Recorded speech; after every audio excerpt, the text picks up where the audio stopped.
আসসালামু আলাইকুম রহমতুল্লাহি ওয়া বারাকাতুহু। আমরা আছি সোহাগ মিয়ার বিকাশের দোকানে। আমরা মিরপুর একে যাব দোকানের কিছু বাজারের জন্য। ঠিক আছে, আমরা যে রিক্সায় আছি আমি আর রূপার আম্মু। সামনে দেখেন অনেক জাম। ঠিক আছে, আমরা মিরপুর একে যাচ্ছি, রিক্সায় অনেক জাম। একে যাওয়ার পরে রূপার আম্মু রিক্সা ভাড়া দিচ্ছে, আমরা মিরপুর একে চলে যাচ্ছি। হ্যাঁ, আমাদের দোকানে কিছু কাঁচা বাজার আর কিছু মশলা লাগবে।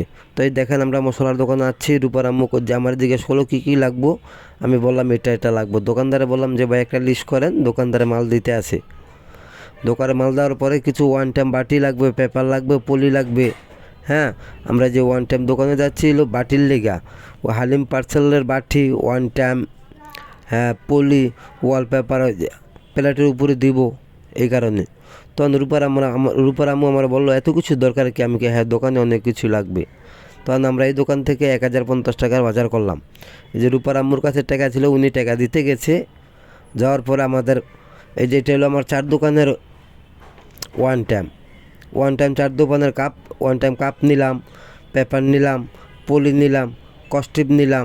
ঠিক আছে, এই যে বাটিগুলো আমি চেক করতে আছি। চেক করার পরে আমাদের বিল দেওয়া শেষে আমি দোকান থেকে চলে যাচ্ছি।